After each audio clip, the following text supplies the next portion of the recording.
বেদাতি পন্থায় মাজার বানানো হয়েছে বলে ফতোয়া হবে। এই কথা বলেন না কেন, ঠিক কিনা?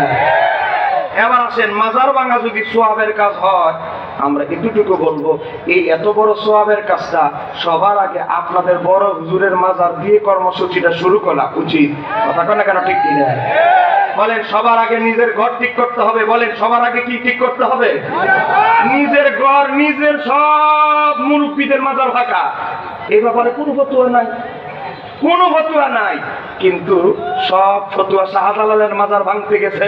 তারপরে উপর থেকে যখন আওয়াজ আসলো শাহজালালের মাজার ভাঙতে গেলে বাংলা আনাচে কানাচে রক্তের বন্যা বয়ে যাবে, ঠান্ডা হয়ে গিয়ে চলে গেছে শাহপরানের মাজারে।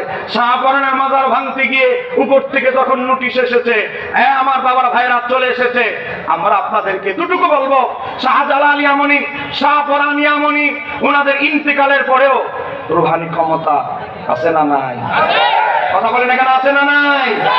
আছে। মনে রাখবেন, আল্লামা কাজী সানাউল্লাহ পানিভূতি তাফসীর ইবনে কাসির তাফসীরে মাযহারের ভিতরে লিখেছেন, আল্লাহর ওলিদের ইন্তেকালের পরে আল্লাহর ওলিদের রুহানি ক্ষমতা আমার আল্লাহ 70 গুণ বাড়ায় দেয়।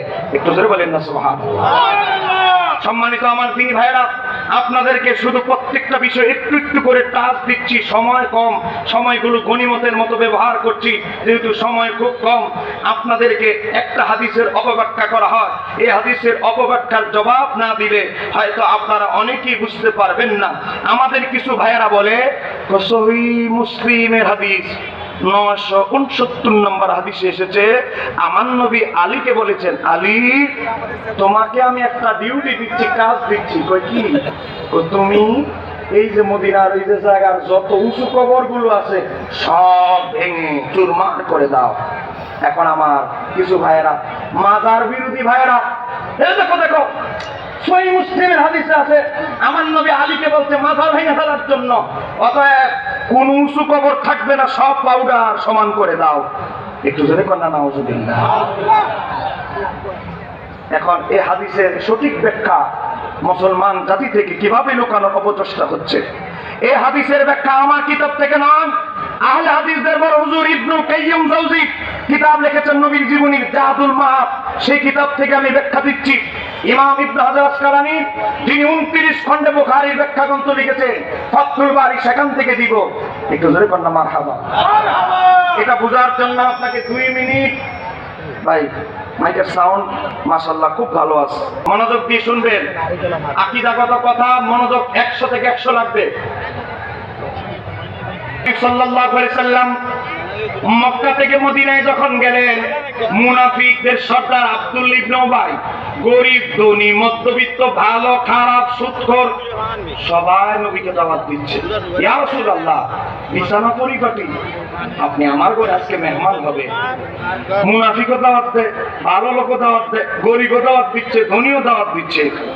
আমার নবী বললেন, আমি মেহমান হব এক ঘরে, তোমরা দাওয়াত দিচ্ছ হাজার হাজার ঘরে, আমি নবী তার ঘরেই মেহমান হব। আমার ওট যার বাড়ির সামনে গিয়ে বসে যাবে, থেমে যাবে, আমি রাসূলুল্লাহ আজকে তার বাড়িতে মেহমান হব। একটু জোরে বলেন না সুবহানাল্লাহ। সবাই অপেক্ষা আছে, নবীর ওট কার বাড়ির সামনে গিয়ে থেমে যায়। কাসওয়া ওট আস্তে আস্তে আস্তে যাইতে যাইতে আল্লাহর হাবিবের সাহাবী হযরত আবু আইয়ুব আনসারী রাদিয়াল্লাহু তাআলা বাড়িতে সামনে গিয়ে বসে গেলেন, থেমে গেলেন। সবাই বলতে লাগলো, ও আবু আইয়ুব তুমি সৌভাগ্যবান, আবু আইয়ুব তুমি সৌভাগ্যবান, তোমার ঘরে আজকে আল্লাহর হাবিব প্রথম মেহমান হবে। একটু জোরে বলা যাবে কি সুবহানাল্লাহ? আবু আইয়ুব আনসারী সৌভাগ্যবান, সত্যি তিনি সৌভাগ্যবান। মেহমানদারি করলেন, নবীকে বিশ্রামের ব্যবস্থা করলেন, নিয়ে আসছেন একটা চিঠি। কথা বলেন, জোরে বলতে হবে। আবু আইয়ুব আনসারী নবীর সাহাবী, তিনি নবীর কাছে নিয়ে আসছেন একটা চিঠি। বলেন নবীর কাছে নিয়ে আসছেন একটা কি চিঠি? এই চিঠি কিসে, কার চিঠি? হযরত আবু আইয়ুব আনসারী বলে, ইয়া রাসূলুল্লাহ আমার দাদার বাবা, আপনাদের আমাদের কুমিল্লা দাদার বাবা কি বলে? বড় বাপ। আপনাদের সান্দিনা কি বলে? বড় আব্বা নাকি বড় বাপ? আচ্ছা যাক, একটা কইলিস। আমার বড় আব্বা ছিলেন রোমান সম্রাট, আমার বড় বাবা ছিলেন রোমান সম্রাট, তিনি মদিনা শরীফ থেকে, তখন মদিনার নাম মদিনা ছিল না, ইয়াসরিব দিয়ে যাচ্ছে, তার সাথে ছিল একজন ইহুদি পণ্ডিত। সে রোমান সম্রাটকে বলল, এ রোমান সম্রাট, আপনি কি জানেন এই শহরের নাম কি? কই কি? কই ইয়াসরিব। কই এটাতে কি? এখানে আখিরি নবীর রওজা হবে। আখিরি নবী তার জন্মভূমি থেকে হিজরত করে যেই শহরে আসবেন, তাওরাতে যার কথা আছে, তিনি সেই শহরের নাম হচ্ছে ইয়াসরিব, এটার নাম হবে মদিনাতুল মুনাওয়ারা। একটু জোরে বলা যাবে কি সুবহানাল্লাহ? ওই রোমান সম্রাট বলল, আমি তাওরাতে ওনার অনেক প্রশংসা শুনেছি, ইনজিলে ওনার আগমনের আলোচনা শুনেছি, আমার দিলটা চায় ওনার সাথে যদি একবার দেখা করতে পারতাম। ওই ইহুদি আলেম বলতে লাগলেন, এটা সম্ভব নয়, হয়তো আমাদের জমানায় তার আগমন নাও হতে পারে। তারপরে কিভাবে তার কাছে আমার মনের কথাগুলো পৌঁছাবো? কোন রাস্তা তো নাই। একটা রাস্তাও কি খোলা নাই? একটা রাস্তা খোলা আছে। কি? আপনি চিঠি লিখে, রোমান সম্রাট আমার নবীকে মহব্বত করে চিঠি লিখলে, আপনার একজন আওলাদকে এখানে রেখে যান, আপনার এক শাহজাদাকে এই ইয়াসরিবে মদিনায় রেখে যান। সে যদি নবীর জামানা পায়, আপনার এই লেখা চিঠিটা নবীর কাছে পৌঁছায় দিবে। আপনার ছেলে যদি না পায়, নাতি যদি নবীর জামানা পায়, নাতি আপনার চিঠিটা পৌঁছে দিবে। নাতির জামানা যদি না হয়, নাতির যে ছেলে হবে সে হলো আখিরি নবীর কাছে, তিনি যখন মদিনায় হিজরত করে আসবেন, আপনার লেখা চিঠি তার কাছে পৌঁছায় দিবেন। একটু জোরে বলেন না সুবহানাল্লাহ। তখন তিনি কি করলেন? ওই রোমান সম্রাট অনেক টাকা খরচ করে তার এক আওলাদকে জায়গা জমি কিনে দিয়ে এখানে রাখলেন। আস্তে আস্তে তার বংশধর হতে হতে আস্তে আস্তে তার বংশধর আবু আইয়ুব আনসারীর কাছে চিঠি আসলো। আবু আইয়ুব আনসারী কিছু জায়গা জমি ছিল, আমার নবীকে থাকতে দিলেন। চিঠির ভিতরে রোমান সম্রাট লিখেছে, ইয়া রাসূলুল্লাহ, আমি আমার আওলাদদেরকে চিঠিতে ওসিয়ত করে গেছি, আপনি যখন মক্কা থেকে মদিনায় আসবেন, আপনার জায়গার প্রয়োজন হবে, বাসস্থানের প্রয়োজন হবে, আমার যেই বংশধরের কাছে চিঠিটা থাকবে সেই জন্য আপনাকে জায়গা দেয়, আমি ওসিয়তে লিখে গেলাম। একটু জোরে বলেন না সুবহানাল্লাহ। আবু আইয়ুব আনসারী বললেন, ইয়া রাসূলুল্লাহ, এই জায়গায় থাকেন, এই জায়গায় অবস্থান করেন। আমার নবী বললেন, জায়গা না থাকার হলো, কিন্তু এখন আমার তো মসজিদে নববী নির্মাণ করতে, মসজিদে নববীর জন্য তো জায়গার দরকার, জায়গা পাবে কই?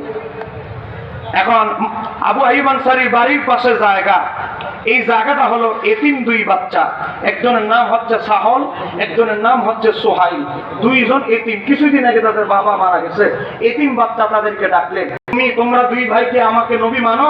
ইয়া রাসূলুল্লাহ, আমরা আপনার প্রতি ঈমান এনেছি, আমরা ছোট হতে পারি কিন্তু আপনাকে নবী হিসাবে স্বীকৃতি দেই, অন্তরে বিশ্বাস করি। চিৎকার দিয়ে বলা যাবে কি সুবহানাল্লাহ? আমার নবী দুই এতিম বাচ্চাকে বললেন, এই জায়গায় আমি মসজিদ নববী নির্মাণ করব, এখন এই জায়গাটা আমি ক্রয় করতে চাই। এতিম দুই বালক বলতে লাগলো, ইয়া রাসূলুল্লাহ, এই জায়গা আমরা আপনার কাছে বিক্রি করব না, আমরা দুই ভাই যদিও বালক, আমাদের বয়স অনেক কম, আমরা দুই ভাই মসজিদ নববী নির্মাণের জন্য এই পুরো জায়গাটা আপনাকে হাদিয়া দিতে চাই। একটু জোরে বলা যাবে কি সুবহানাল্লাহ? আমার নবী বললেন, তোমরা বলেছো, আমি অন্তর থেকে পেয়ে গিয়েছি, কিন্তু আমি নবী যদি এখন মদিনায় আসার পর এতিম বাচ্চার জায়গায় কি করি? মসজিদ নির্মাণ করি, মুনাফিকরা ইহুদিরা আমার নামে মিথ্যাচার ছড়াবে, বলবে কেমন নবী, হ্যাঁ, মদিনায় আসার পরে ইহুদির জায়গা দখল করে বসেছে, এজন্য এটা সম্ভব নয়। তার চাচাকে ডাকলেন, ওই দুই বালক এতিম চাচাকে ডেকে ওই জায়গাটা জাদুল মাদের ভাষ্য মতে 10 দিরহামে আমার নবী ক্রয় করলেন। একটু জোরে বলা যাবে কি সুবহানাল্লাহ? এখন যেই জায়গায় আমার নবীর রওজা, যেই জায়গায় এখন আমার নবীর মসজিদ নববী, এই জায়গাটা আমার নবী সাহল সোহাইল দুইজন থেকে ক্রয় করলেন। এবার আসেন, ক্রয় করার পরে আমার নবী দেখতেছে ওই যে মসজিদ নববী নির্মাণ করবেন, এই জায়গায় কিছু মুশরিক, কিছু ইহুদিদের কবর। এখন আমার নবী হযরত আলীকে বললেন, আলী, এইখানে তো মসজিদ নববী নির্মাণ করব, এই মসজিদ নববীর সীমানায় যতগুলো কবর আছে উঁচু উঁচু ইহুদি নাসারা মুশরিকদের, সব কবরগুলো ভেঙে সমান করে দাও, কেননা এখানে নামাজ পড়া হবে। একটু জোরে বলা যাবে? আর একটু জোরে বলেন না সুবহানাল্লাহ?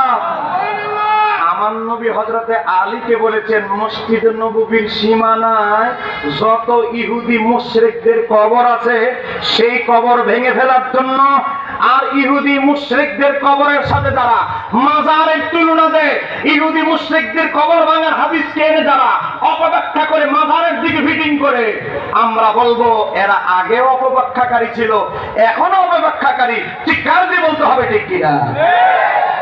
এই দেখেন এই হাদিস ভিন্ন সনদের, এই হাদিসের ব্যাখ্যায় ভিন্ন সনদের কথা পরে বলছি। এই হাদিসের ব্যাখ্যায় বুখারী শরীফের ব্যাখ্যাকার ইমাম ইবনে হাজার আসকালানী ফাতহুল বারী প্রথম খণ্ড 525 পৃষ্ঠার ভিতরে লেখেন, ওয়ালা বাইদাবিয়্যু ওয়া আল্লামা কাজী নাসিরউদ্দিন বাইজাবি রাহমাতুল্লাহি বলেন, লাম্মা কানাতাল ইয়াহুদু ওয়ান নাসারা ইয়াসজুদুনা লিকুবুরিল আমবিয়াই তাযিমান, ওয়া ইহুদি নাসারা কি করত? তাদের পূর্ববর্তী নবীদের কবরকে, তাদের পূর্বপুরুষদের কবরকে সামনে রেখে সিজদা মারত। এখানেই শেষ নয়, ওয়া ইয়াজআলুনাহা কিবলাতান, তারা তাদের কবরকে কিবলা বানাতো, নামাজ পড়ার কিবলা, কিবলা বানায় তাদের পূর্ববর্তী নবী তাদের পূর্বপুরুষের কবরের বরাবর কিবলা বানায় নামাজ পড়তো, সিজদা দিত, ইবাদত করত। এজন্য কি করলেন? এখানেই শেষ নয়, আওসানান, তারা দেবদেবীর মতো পূজা, এক প্রকার পূজার মতো করে দিয়েছে। লানাহুম, আমার নবী তাদেরকে অভিসম্পাদ করেছেন। ওয়া মানা আল মুসলিমিন আন মিসলি যালিকা, মুসলমানদেরকে তাদের অনুরূপ করতে বাধা দেওয়া হলো, নিষেধ করা হলো। এই কারণে আমার নবী আলীকে দিয়ে ইহুদি নাসারাদের কবরগুলোকে ভেঙে ফেলতে আদেশ দিয়েছেন। একটু জোরে বলা যাবে কি সুবহানাল্লাহ? এখন আপনারা বলেন কোন জায়গার হাদিস এনে কোন জায়গায় লাগাইতেছে? এত বড় বাটপারি আর কিছু হতে পারে? পিছনের ভাইরা বলেন আর এত বড় বাটপারি আর কিছু হতে পারে? এখানে শেষ নয়, হাদিসের ভিন্ন সনদে ভিন্ন বর্ণনায় হযরতে আনাস ইবনে মালিক বর্ণনা করেছেন, কোন কবর ভাঙতে আমার নবী নির্দেশ দিয়েছিলেন সাহাবীদেরকে। আমার রাসূলুল্লাহ সাল্লাল্লাহু আলাইহি ওয়াসাল্লাম বিকুবুরিল মুশরিকিনা ফানবিশাত, সহিহ বুখারী হাদিস নাম্বার 428, 1868, সহিহ মুসলিম 524, নাসাই 702 নম্বর হাদিস, আবু দাউদের 453 নম্বর হাদিস। হযরতে আনাস বলে আমার নবী সাহাবীদেরকে যেই কবর ভেঙে ফেলার নির্দেশ দিয়েছিলেন সেই কবরগুলো ছিল মুশরিকদের। বলেন বলেন, সে কবরগুলো ছিল মুসলমানদের না মুশরিকদের? বলেন মুসলমানদের না মুশরিকদের? এত দলিলের দরকার নাই, আপনাদেরকে একটা দলিল শিখাই দিচ্ছি।